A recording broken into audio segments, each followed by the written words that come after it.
Hi, and welcome to the Power of Connection and Biz Show. I'm Kimberly Layne, executive coach, engagement connection builder, best-selling author, and your host. Today's guest brings a very unique perspective of understanding the dynamics of both our personal and our professional relationships. He began developing the model, the stories we tell, back in 2003, out of his own desire to understand his own personal and professional relationships. Our guest was initially inspired by Eckhart Tolle's The Power of Now, where he came to the realization that one, his self-talk drove him crazy in some parts of his life, and two, others did not have that negative self-talk track, nor the craziness that went along with it. One day, after watching Jill Bolte-Taylor's amazing TED Talk in 2008, the Oh, the Stories We Tell model came together and made sense for him. Since then, he has been striving to develop the model and make it visible and accessible as a book, an illustrated piece, and a video. He's been invited to the Power of Connection and Biz Show today because of his contagious excitement about how the model can help us understand the stories we tell ourselves as individuals and as leaders, and how we can create more authentic stories that serve us and our teams for life. Please welcome Mr. Oh, the Stories We Can Tell, our guest today, Chris Templeton. Chris, it's such a joy to have you here. I've been anticipating our time together, so really happy to finally have this moment. Thanks, Kimberly. I sure appreciate it. I like the introductions. I haven't gotten used to the introductions yet, but I like it. It was well done. Thank you. Oh, thank you. Yes, and I love your contagious excitement. It's really great energy. I'm all about great energy. So Let's see if I can muster some of that up. I think you can. So this show is all about connection. So I always like to start with what I believe is the most important connection, is that's the connection we have with ourselves. And I know you agree with that. So how does your model emphasize the need for human connection with ourselves first, and then secondarily we'll talk about it with others? Well, I think that for me, what I discovered when you mentioned Eckhart Tolle and this whole idea of, oh my God, the story I'm telling myself, the thinking, the things I imagine, can really make me unhappy. He talks a lot about suffering. And, when you think about it, there's so many, I don't think there's anybody on the planet that doesn't have areas that they suffer. And suffering to me just means it does not feel good. And so for me, I think the biggest thing in terms of connection, of self-awareness, like to me, connection is about self-awareness, number one. And so what my whole goal in this model is to help people to peel away all the things that take them away from that sense of self-understanding and self-awareness. And what we have a tendency to call the ego, which I do not call it, I call it the protector. Okay. There's a part of us that really is deeply concerned. It's hardwired into us about how we're doing, about making sure that we're not, working too hard or all these different things. And there are places where that protector is loud and proud, and we feel awful as a result. So being able to talk that, to frame my thinking as stories, and then to think of this aspect of me, the protector, as somebody that I just need to talk down. I need to honor him. Protector is a capital P, like this thing that we have spent so long saying is the ego and it's the enemy just gives it more fuel. And so when I calm that down, when I talk that part of me down, what I find is that below that place, what I call authentic thinking or authentic stories, is a place where there's meaning in my life, where I feel what I do has purpose. And typically, the places that we struggle are one or two areas. Like for me, in my marriage and my family and my friends, man, I crush it. I love all those aspects of my life. I've had other aspects that have been more difficult to kind of figure out. But when I'm in those places, what I call below the line thinking, where Right. I've got that protector kind of managed, where he's like, okay, I can step down. I don't need to be too worried right now. That's where I find my personal connection to myself It's where I find my connection with others. Like when we're up above this line telling stories that don't serve us, it is not a good place for anybody. Personally, family, relation, work. So that's my answer. No, no, yes. And so in my coaching, I kind of talk about, what tapes are running through your head, what's your talk track, as you mentioned, and we need to rewrite those tapes. So help me understand like a practical for our audience. So, typically in coaching, I try to encourage people to first notice when that's a negative talk track. So maybe, for instance,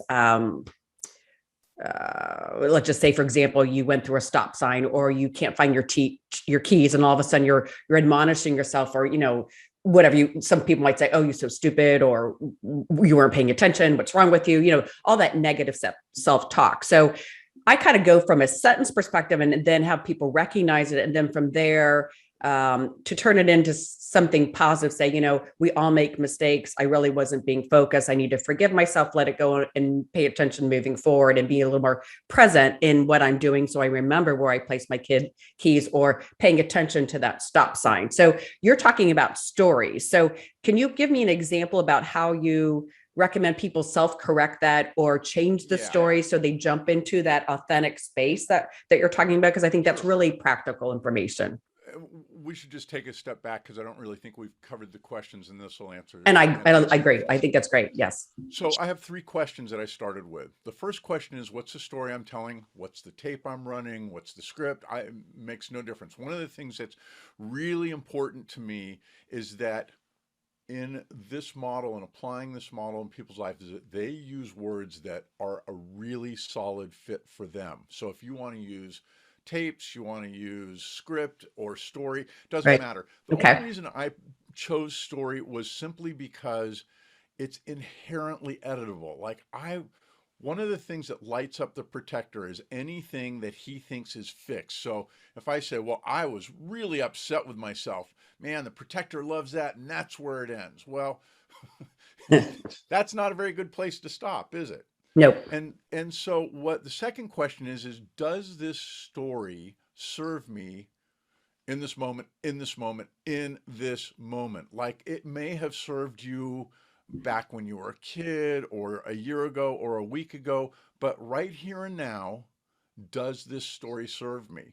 And we know there's just a place inside of us where even we can be really on the positive side of this model, and where you're saying things that I'm going to make $1 million and it's going to be great, and the little protector's over there going, not feeling that, and so that kind of lights them up. So the second question is it serving me in the moment? And so you've heard me say above the line, if it doesn't serve me, we draw a line. Above that line is thinking that doesn't serve us, and below the line is thinking that does. The third question is there an authentic story that I can tell? And here's where really the key is from my standpoint. It's saying, as we talked about, it's honoring the protector. Like the protector's like kicking you, saying things that you would never let anybody else say to you, but you've got to bring that guy down or that gal down. And so there's a couple of things that I think are really important. One of my favorite practices, and we'll talk about practice a lot because for me, it's all practice. Yep. One of my favorite practices is appreciation. Like, why am I and the protector going off on a rant? And do I need to just sit down and write out everything that's going through that aspect of me in all its glory, like, F-bombs or whatever? But really, it's kind of like the South. You kind of have to be the Southwest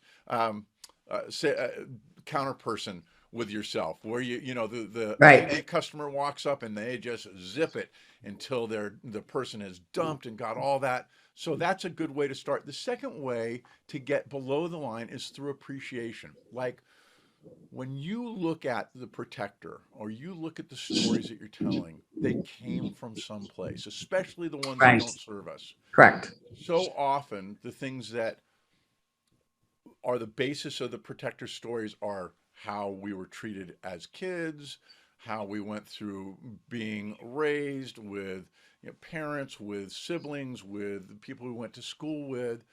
And so when I can appreciate why I'm up there above the line, telling stories that don't serve me, I can then also begin, because I've stopped kind of resisting it, I Right. can also begin to reframe that and put it into perspective, a balanced story, a broader perspective. Those types of things are what I'm looking for myself. And what I in business, what I'm always trying to do is to help people that are in a little me land, telling stories that don't serve them, whether it's people I work with, clients, whatever, to get them below that line. And it's by taking the time to really appreciate what's going on in my head, being able to recognize it at some level in other people. And then the model's prescriptive because when you look at it, you recognize that I want as much as I can, not always, to be below that line where I'm Right. having authentic thinking. So appreciation is a big one. Writing is a huge one.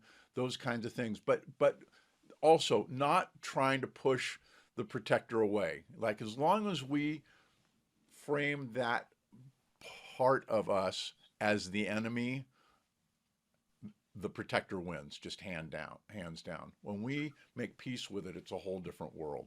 Yeah, if you embrace it and accept it and out of a loving position and allow it in, but then I think the writing is really important. You write down what the protector's saying, and then write down on the opposite side of the sheet, if you will, what you want the narrator to say or what you want to be for your authentic self.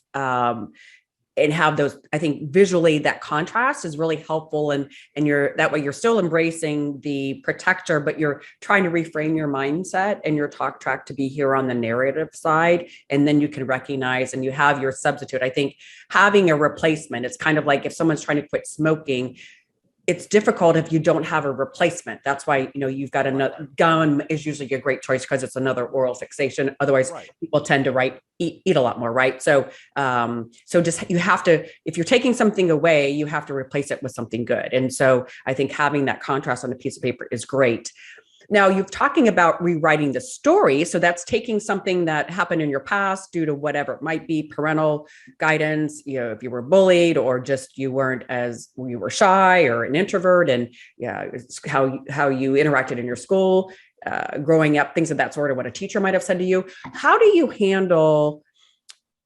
Does this apply if somebody has a block? So, for instance, I'm trying to look at, maybe you're a sales executive, or maybe you're even a leader. And for some reason, you've always in the back of your head, you feel like I can never sell $1 million deal from a sales perspective, or wow, that seems too big for me to sell. And so you're stuck in the $500,000 deal, right? And you don't know that's possible, or you're the executive leader and you kind of believe maybe internally, really at the end of the day, that nobody really likes you, right? You just happen to have authority and power, and that's how you get things done.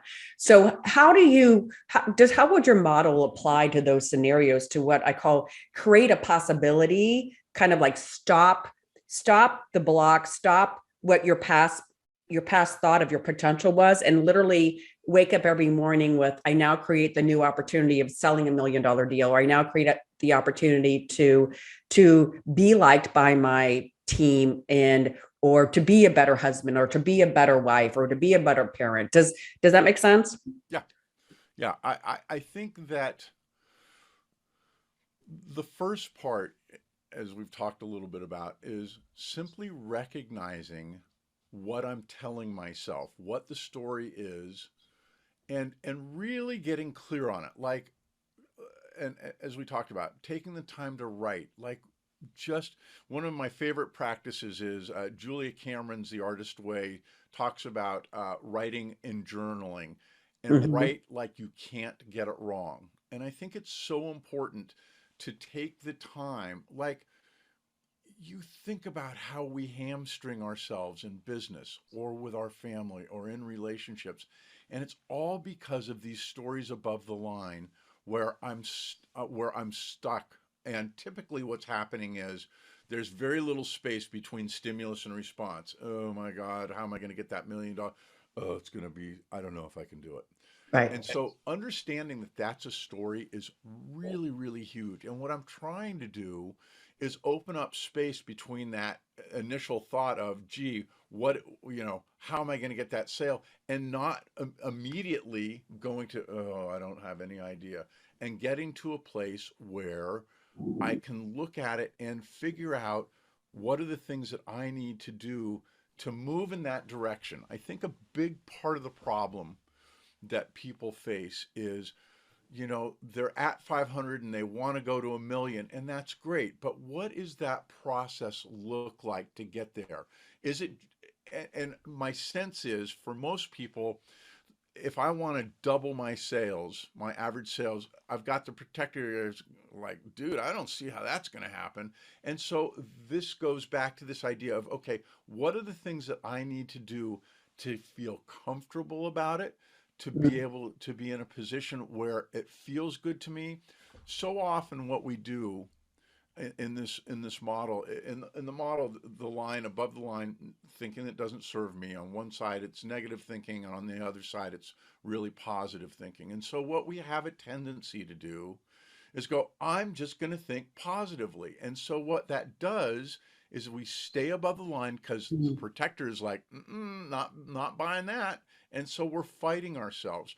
So when we can come down below the line, what we're doing is we're looking at how to make that story work in our favor of wanting to do more business. And yeah, I mean, even the difference between saying to yourself, I'm going to do $1 million of business, and say, you know what? It really feels good to be doing the things that I need in this practice of life to move towards larger and larger sales. And it would be really great to have $1 million sale, but I'm excited about the process of getting there. Like, can you feel the difference in the authenticity of that versus I've got $500 sales, now I'm going to do, or $500,000 sales, now I'm going to do 1 million sales.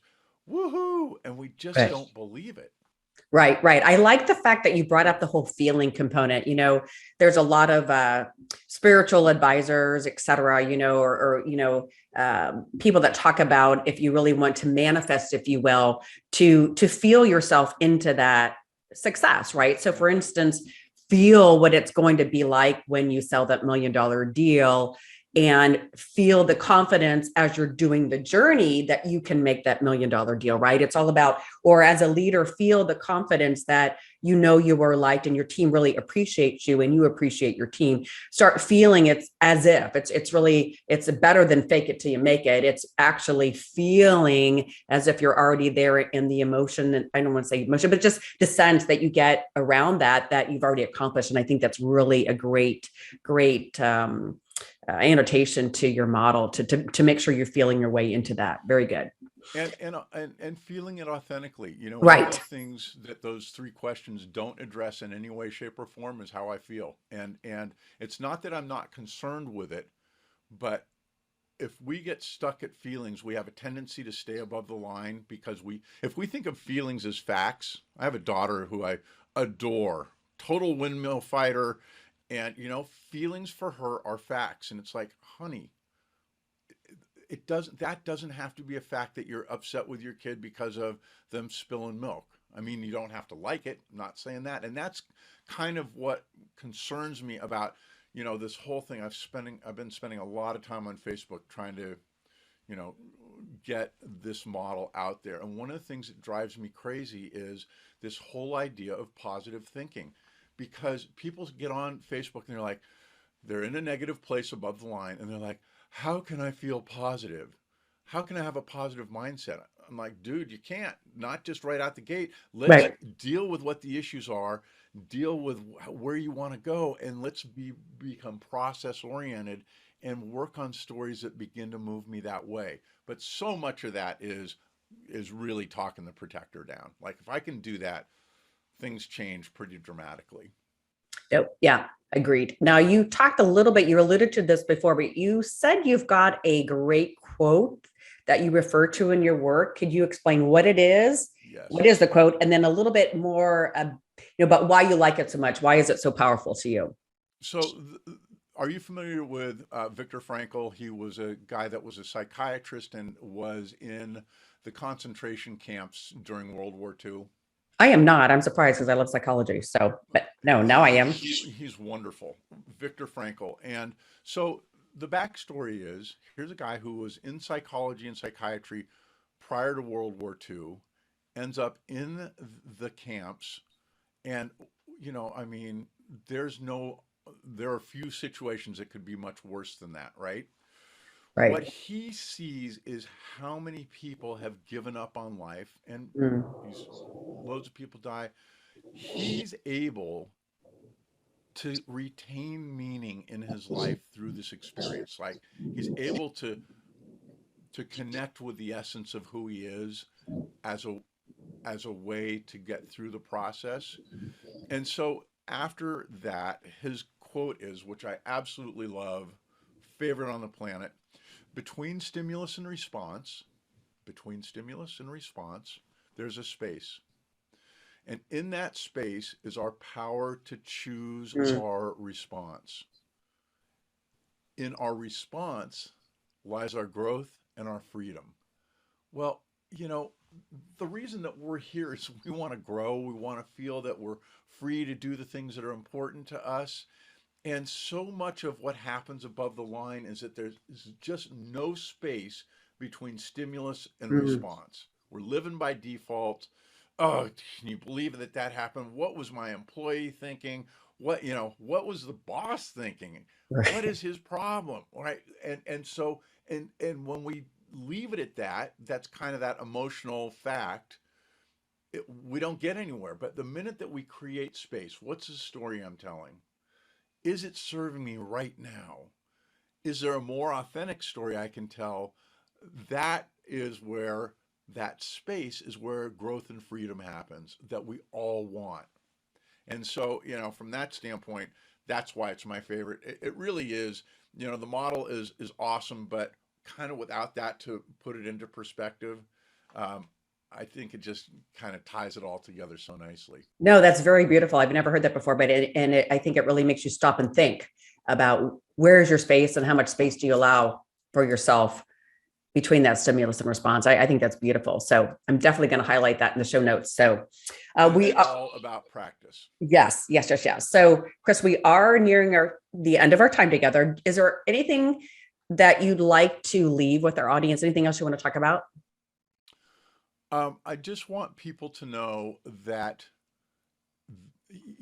so much of what we do in terms of trying to be better and trying to grow is we look outside of ourselves. And what I'm absolutely convinced of is the truest, best answers are alive and well within you.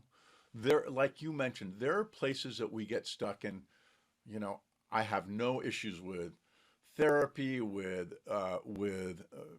drugs in certain cases. Like, I want people to deal with those in the places that they're really stuck. Go get help, but it doesn't start without self-awareness of who you are. And then the second thing is recognize that what I'm talking about is universal. When I start to realize that I can be in little me land and you can be in little me land, now I have the ability and the desire to help anybody that's in little me land, especially in business, to come down below that line and to be that leader. Whether you're the boss or not, are you the kind of person that's creating a space where people are comfortable and want to do their best with you? Whether you're on a team, whether you're the boss, whether you're an individual contributor. Yes, I love your work. I think what your model is great, and I'm certainly going to use it if that's okay. And I obviously the quote I think is just very powerful.